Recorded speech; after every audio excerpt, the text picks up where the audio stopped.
بسم الله الرحمن الرحيم. أعوذ بالله من الشيطان الرجيم. وأما الذين كفروا فيقولون ماذا أراد الله بهذا مثلا يضل به كثيرا ويهدي به كثيرا وما يضل به إلا الفاسقين. محترم سامعین، آج کا سبق نمبر 73 ہے۔ آیت نمبر 26 کی آخری حصے کی تفصیل اور تشریح ہے،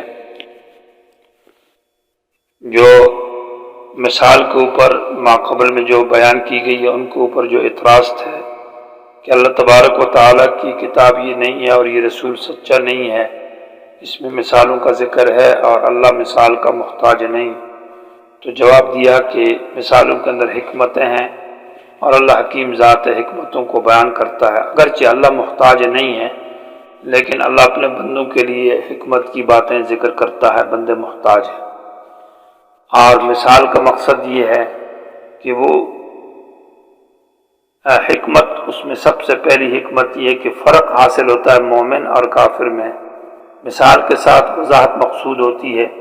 تو اما الذین کفروا فیقولون ماذا اراد اللہ، اور فاما الذین آمنوا فیعلمون انہ الحق سے وہ تمیز بین الفریقین،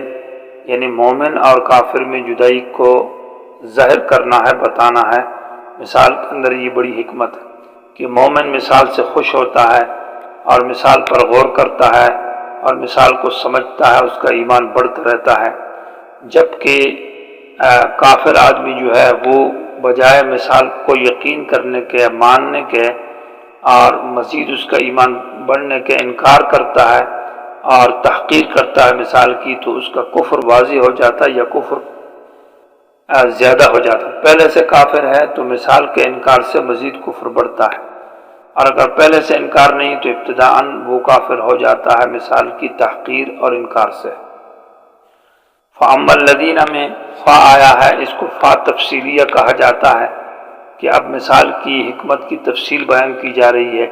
کہ الذین آمنوا، وہ لوگ جو ایمان لائے، فیعلمون وہ یقین کرتے ہیں، انہو کہ یہ مثال،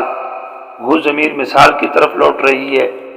یا ہو ضمیر جو ہے نا ضرب المثل کی طرف ہے، بیان مثال کی طرف،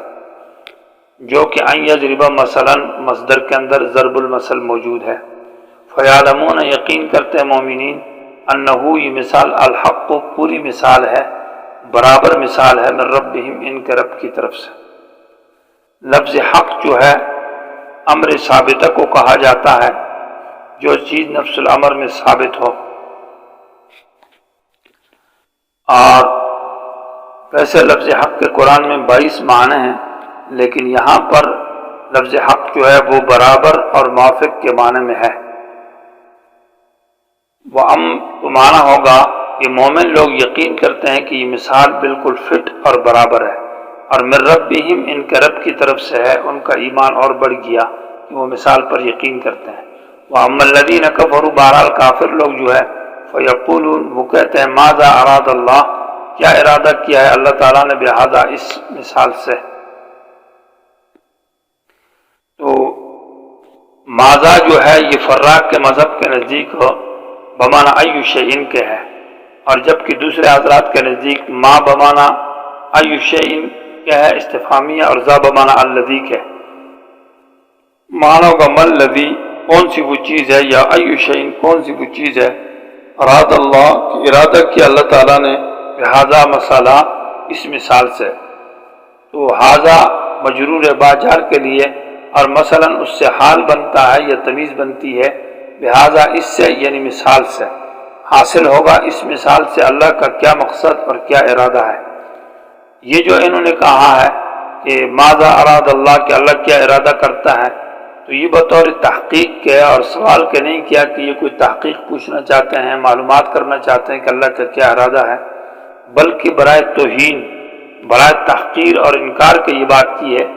اللہ مثالیں دیتا ہے تو اس کی کیا مقصد ہے، کوئی مقصد بھی نہیں، یہ زائد اور فضول باتیں ہیں، گویا کہ حقیر اور گھٹیا سمجھ کر یہ بات کہی ہے، اس لیے ان کو گمراہی ملی ہے۔ لفظ ارادہ جو ہے، ارادہ اللہ تعالیٰ کی صفت قدیمہ اور ازلی ہے، اور ارادہ کا معنی ہے کہ احد المقدورین میں سے کسی ایک کو ترجیح دینا۔ یعنی اللہ تعالیٰ کی قدرت میں تو دو چیزیں ہیں کہ اللہ مثال بیان کرے یا نہ کرے، تو ان میں کسی ایک کو اللہ ترجیح دے دیتا ہے، ایک کام کو اللہ کر دیتا ہے، تو اس کو ارادہ اللہ تعالیٰ کی صفت کہا جاتا ہے۔ بندے کی صفت بھی ارادہ ہے، لیکن بندے کی صفت میں ارادہ کا معنی صرف میلان قلب، یعنی دل کا مائل ہو جانا کسی کام کی طرف، چاہے پھر بندہ اس کو کرے یا نہ کرے، کبھی کر سکتا ہے اور کبھی نہیں کر سکتا، کیونکہ بندہ تو عاجز کمزور ہے، کبھی اللہ تعالیٰ اس کو توفیق دے لیتا ہے وہ کر لیتا ہے، کبھی نہیں کر سکتا، جبکہ اللہ تعالیٰ جب چاہے جو چاہے تو وہ کر سکتا اپنے دو مقدوروں میں سے کسی ایک کو۔ تو کافر لوگ جو ہے وہ تو کہتے ہیں ماذا اراد اللہ بہذا مثلا، کہ اللہ تعالیٰ اس مثال سے کیا مقصد اور کیا ارادہ ہے، یعنی یہ بطور انکار اور بطور حقارت کے کہا ہے۔ جواب یذل بھی کثیرا ویہدی بھی کثیرا، یہ جواب اللہ تبارک و تعالی کی طرف سے ہے، اور یہ جملہ مستانفہ ہے، سوال مقدر کا جواب ہے۔ سوال یہ پیدا ہوتا ہے فماذا یکون بعد ذالک، جب اللہ نے یہ مثال دے دی تو کافروں نے یہ بات کہی، مومن نے تو یہ کہا کہ یہ مثال ٹھیک ہے، اور کافر نے اعتراض کر دیا، اس کے بعد پھر کیا ہوگا اللہ یہ اگر یہ اعتراض کر دے؟ تو جواب ہے کہ یذل بھی کثیرا، گمراہ کر دیتا ہے بھی اس مثال یا ضرب المثال کے ذریعے اللہ تعالیٰ کثیراً بہت سارے لوگوں کو، کیونکہ وہ اس پر انکار کرتے ہیں، اعتراض کرتے ہیں، اور ان کے انکار اور اعتراض کی وجہ سے اور حقیر سمجھنے کی وجہ سے اللہ ان میں گمراہی کو بڑھا دیتا ہے۔ یذل کی نسبت اللہ تبارک و تعالیٰ کی طرف کی ہے کہ گمراہ اللہ کرتا ہے، یہ نسبت اہل سنت والجماعت کے مسلک کے مطابق باعتبار خلق کا ہے کہ اذلال کو اللہ نے پیدا کیا ہے، کیونکہ ہر نیکی اور برائی کو پیدا کرنے والا اللہ تعالیٰ کی ذات ہے، تو نسبت باعتبار خلق کا ہے، یعنی پیدائش کا ہے، اس باعتبار کسب کے نہیں ہے کہ گمراہی کو اللہ کرتا ہے، گمراہی کو تو بندہ کرتا ہے، لیکن نسبت اللہ کی طرف باعتبار خلق کا ہے۔ جبکہ معتزلہ یہاں ترجمہ یہ نہیں کرتے کہ یذل بھی کثیرا کہ اللہ گمراہ کرتا ہے، بلکہ بعض حضرات تعبیری ترجمہ کرتے ہیں، اور وہ اعتزال معتزلہ کا ترجمہ ہے کہ گمراہی کا فتویٰ لگاتا ہے اللہ تعالیٰ بہت سارے لوگوں پر،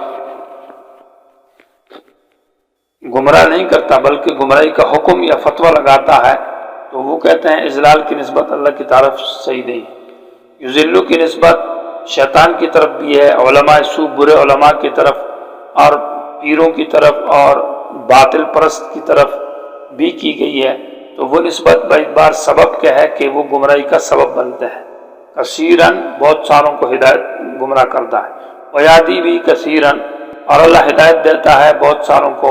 تو ہدایت کی نسبت پہ اللہ کی طرف باعتبار خلق ہے، اور اللہ ہدایت دیتا ہے اور توفیق دیتا ہے، لیکن یہ کہ اللہ ہدایت جو دیتا ہے بشرط الانابت، کہ اس بندے کے اندر انابت اور عاجزی ہو، اللہ کی طرف محتاج ہو، تو اللہ اس کو ہدایت دیتا ہے۔ قرآن بھی ہدایت دیتا ہے، لیکن قرآن سبب ہدایت ہے، تو اس لیے کہا ویہدی بھی کثیرا۔ یہاں سوال یہ پیدا ہوتا ہے کہ یذل بھی کثیرا کہ بہت ساروں کو گمراہ کرتا ہے اور ہدایت بھی بہت ساروں کو دیتا ہے، تو دونوں تو کثیر نہیں ہے نا۔ اگر مثال طور پر گمراہ زیادہ ہیں تو پھر ہدایت والے کم ہیں، اور اگر ہدایت والا زیادہ ہے تو گمراہ والے کم ہیں، تو دونوں میں کثیر کثیر کیسا کہا ہے؟ ایک اعتراض یہ۔ دوسرا یہ ہے کہ ہدایت والے تو لفظ الامر میں حقیقت میں ہے ہی کم ہے، تو جواب یہ ہے کہ یہ ہدایت، یہ کثرت جو ہے یہ اضافی ہے، یہ نفس الامر کے اعتبار سے نہیں ہے، یہ اپنے اعتبار سے گمراہوں کو دیکھا جائے تو وہ بھی بہت زیادہ ہے، اور فی نفسی ہی ہدایت والوں کو دیکھا جائے تو وہ بھی زیادہ ہے۔ باعتبار تقابل کے ایک دوسرے کے مقابلے میں کثیر نہیں ہے، مقابلہ کرے کیا جائے تو پھر تو گمراہ زیادہ ہے اور ہدایت والے کم ہیں۔ وما یذل بہ الا الفاسقین، اور یہ سوال کا جواب ہے کہ یہ جو اللہ تعالیٰ گمراہ کرتا ہے تو اس کی وجہ کیا ہے؟ جواب دیا کہ وما یذل، اللہ گمراہ نہیں کرتا۔ کہ سوال یہ پیدا ہوتا ہے کہ اللہ لوگوں کو کیوں گمراہ کیا ہے اللہ نے؟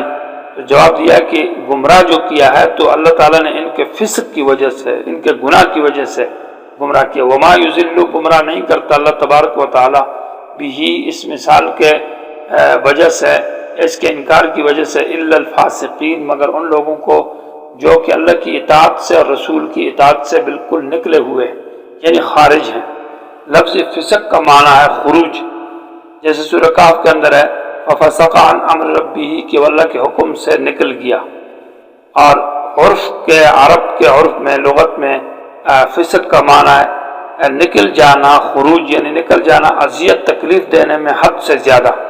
حد سے آگے بڑھ جائے انسان کوئی چیز بھی تکلیف دینے میں، تو اس کو فسق کہا جاتا ہے عرب کے عرف میں۔ جیسے سانپ ہے، کوا ہے، بچھو ہے، چوہا ہے وغیرہ، تو ان کو فواسق کہا ہے حدیث کے اندر کہ یہ تکلیف دینے میں حد سے آگے نکل گئے۔ شریعت کی اصطلاح میں لفظ فسق جو ہے وہ اللہ تعالیٰ کی اور رسول کی اطاعت سے نکل جانا، یا تو من وجہ نکل جاتا ہے بعض اعتبار سے، یا من کل الوجوہ ہر اعتبار سے نکل جاتا ہے۔ اگر اللہ تعالیٰ کی اطاعت سے کسی نہ کسی وجہ سے کسی بعض امور میں نکل جائے تو اس کو فسق مومن کہا جاتا ہے، یہ فاسق مومن ہے۔ اور اگر من کل الوجوہ ہر اعتبار سے نکل جاتا ہے تو یہ فسق کفر ہے، یعنی یہ آدمی کافر ہو جاتا ہے۔ تو وما یضل بہ، فسق کا معنی ہوگا حاصل کہ اللہ تعالیٰ کے اور رسول کے حکم سے بالکل نکل جانا، من کل الوجوہ یا بعض الوجوہ کے اعتبار سے۔ وما یضل بہ، اللہ گمراہ نہیں کرتا اس مثال کے ذریعے الا الفاسقین، مگر ان لوگوں کو جو اللہ کی اطاعت سے نکل گئے، یعنی اس کے گمراہی کا جو سبب ہے وہ فسق ہے جو اللہ کی اطاعت سے نکل جانا ہے۔ اور اسباب فسق قرآن کے اندر وہ 10 ہیں، ان کو دیکھا جائے جہاں لفظ گناہ آیا اور اس کے ساتھ فسق کا لفظ ذکر کیا ہے تو وہی اس کا سبب ہوگا۔